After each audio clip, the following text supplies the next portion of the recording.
Oh, hi. In actuality, good morning, COMM 307 class. We're group 4, and I'm accompanied, myself, Abraham Kinghorn, by Haley, Sage, and McKenna. And today, our group will be guiding you through the entire process of entering the job market and interviewing for a job application from start to finish. First of all, we know what an interview is. It's a structured conversation where one participant asks questions and the other participant answers. Although the definition is broad and it covers a mass array of interview styles, today we'll be focusing primarily on the job application interview and the specific tips, steps, and techniques to dominate the field of interviews. Among the fields that we'll be talking about and covering today are Stepping into the job market, how you can make your image more appealing when companies are receiving thousands of applicants. And then once you've obtained an interview, how to rehearse and prepare for it in order to feel confident going into your interview. once you've prepared, feel confident. There are crucial steps you need to take the night of and the day of the interview to feel your best. and then I will be talking about the during interview tips and techniques on how to successfully complete an interview. And then I will be discussing the post-interview steps, which is the skills and the steps you basically need to land your dream job. With that, come with us along this presentation. We hope you enjoy.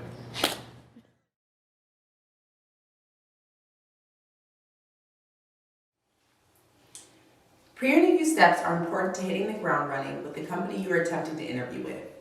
Broken down into a checklist of things you should do ahead of the interview is cleaning up your online identity.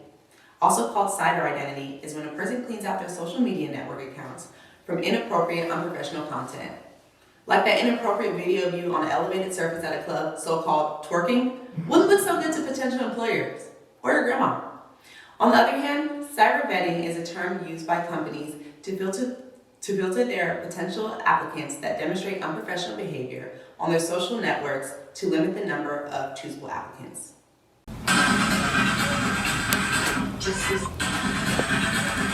Next, conducting background research. The first step that you can take is being prepared with the knowledge about the company that you are interviewing for. An important step is to look up specifics, whether reading, researching, or talking to anyone that might have useful information. Examples for conducting background research are what the company looks for in candidates and what you look for in the company. Their culture, meaning their ethical standards and community involvement. Some things to avoid are mission statements. They don't describe their company accurately. Product and services.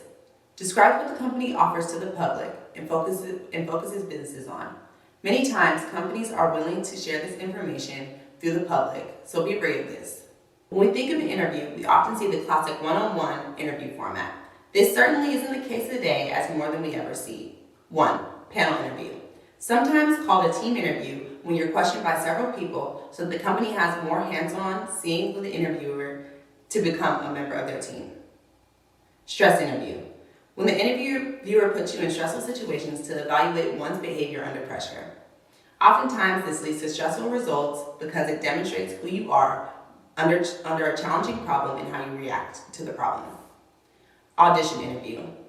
This is when the employer puts you in the position to demonstrate specific skill sets that they are actively seeking. Some examples of this is working on creative projects, solving potential problems they face often, or responding to difficult clients or situations faced by hired employees daily. Next, and lastly, is behavioral interview. The company believes that the best predictor of future performance is indicated by the interviewee's past accomplishments and experiences. Ideally, they want to see the work that you have done in the past and how you relate that content to what you potentially can do for the company in the future. To prepare yourself for those interview styles means to dry run through your head the possible situations. Statistics show those who follow the pre-interview schedule feel more prepared once they receive the interview opportunity. Once you receive news of the possible interview line, McKenna will take us through the rehearsing the interview portion.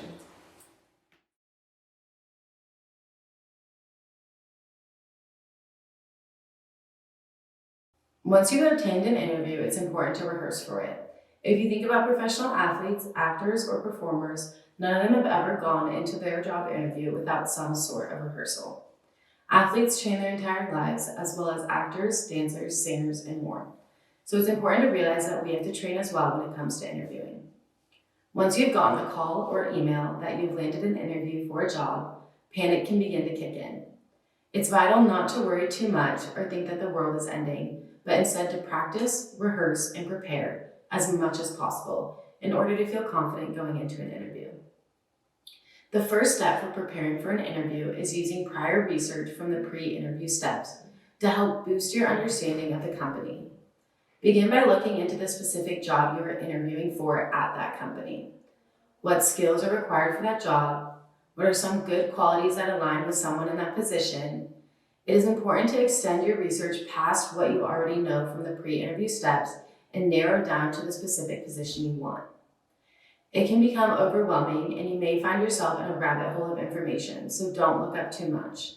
Just have a good basis of knowledge on the company and the job position you're interviewing for.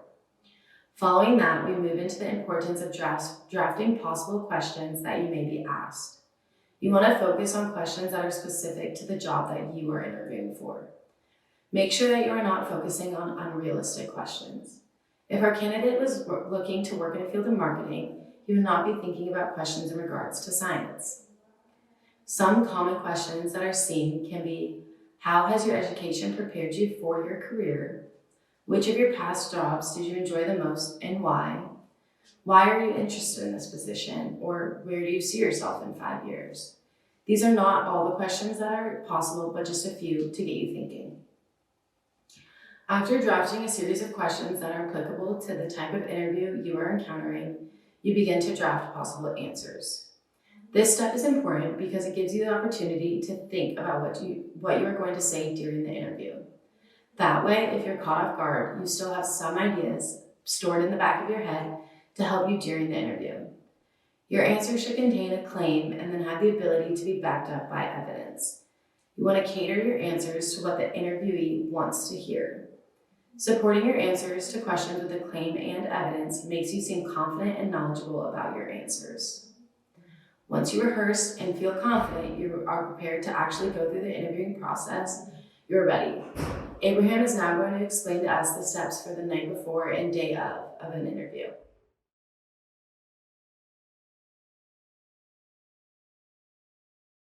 Crucial night and day of steps. Now, I know they sound cringe, but these following steps are among the most crucial to your direct success throughout your interview and typically used the night before and the morning of your interview. Now, first and foremost, get a full night's sleep of rest the night before. Now, I know we talk often about how ideally you need 8 hours, which is fine if you can get it, but you want to get as much as possible so that you wake up the next day feeling well rested and ready to tackle the interview. Next step, eat a healthy and nutritious meal. Now, among us college students, not many of us take breakfast in the morning. It's obvious. But when you want to perform at your highest level of caliber, you want to make sure that your body has the nutrients that you need to be able to effectively spend all that energy on that interview. Dressing appropriately. Initial impressions influence the entirety of the interview. Most recruiters look at clothing as factor for shaping initial impressions, which means leave those everlasting initial impressions. Wear something indicated professional for the job you're applying for. Don't overdress nor underdress. Wear what you're applying for yourself. Now, you wouldn't wear a suit to sanitation management, just like you wouldn't wear everyday clothes to a law firm application. Lastly, secure your directions and transportation. Make sure if you're driving, your car's working, has enough gas, and can make it to the interview. Leave with enough time ahead to anticipate traffic, construction, and any other form of delays that might stop you from getting to that interview on time. And lastly, confidence. Make sure that you wake up the morning of feeling like you're enabled and prepared to tackle on any interview and shine.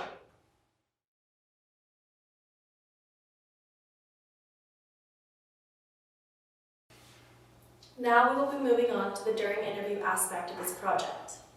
We will be explaining and then showing you what to do to succeed in an interview. It is so crucial to introduce yourself with a firm handshake. This will help you gain respect from the interviewer. The second pointer is to maintain good eye contact throughout the interview.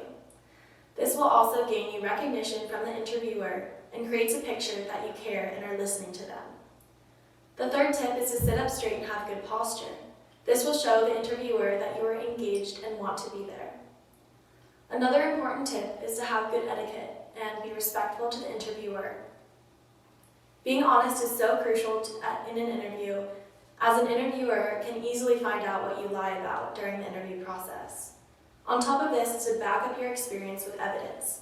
This is your time to tell them that you have the experience and that you are qualified for this job. Have good nonverbal communication. This shows that you have respect for the interviewer. And this last tip is probably the most important, to ask questions. This is important because this shows the interviewer that you are interested and that you are listening and actually want the job. Now we will act out some skits to follow these tips. In this interview example, the interviewee shows up in very unprofessional attire. She chooses to enter the room and greet the interviewer with a very unprofessional dap up. The interviewer does not stand for this and chooses to end the interview immediately. She's kind of confused, but then walks out with her head down.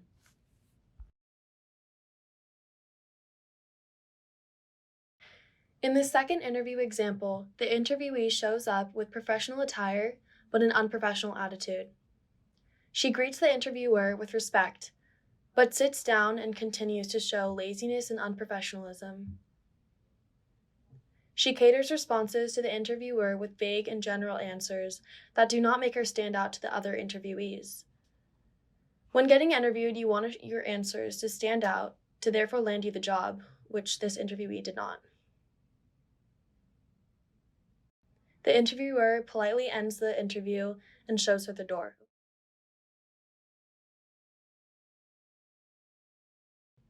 In this third interview, the interviewee shows up with both professional attire as well as attitude. The interviewee greets the interviewer with respect, as she sits down and continuing to show attentiveness. The interviewee looks directly into the interviewer's eyes to show him that she cares. The interviewee responds to his questions with deep detail and evidence to show him that she is a good candidate for the job. The interviewee also holds good posture throughout the whole interview, showing stamina and professionalism. They both end the interview feeling good about it.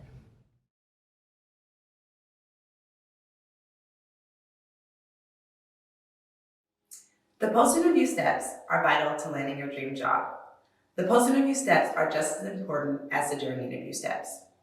The post-interview steps that we will touch on today is not stopping your job search, creating a self-evaluation sheet on how your process went, with pros and cons, not assuming you didn't get the role, sending a thank you note, asking the recruiter how the hiring process is coming along, and lastly, keeping in touch. Let's get to it. Don't stop your job search. Continue to look for other positions within the field that you plan to work in. Doing that, you will be able to possibly get more opportunities. Applying to a variety of different positions can also give you a better idea of what your job will look like in different company settings. Creating a self-evaluation sheet on how your interview went with pros and cons. Creating a self-evaluation sheet on how your interview went is helpful to making you a better interviewer moving forward. There may have been questions that you may have had trouble answering or something you felt good about. Documenting this will help you have a better idea of where you are and how you can improve. Don't assume you didn't get the role. The hiring process can be a long time of waiting. However, that does not mean that you didn't land this position.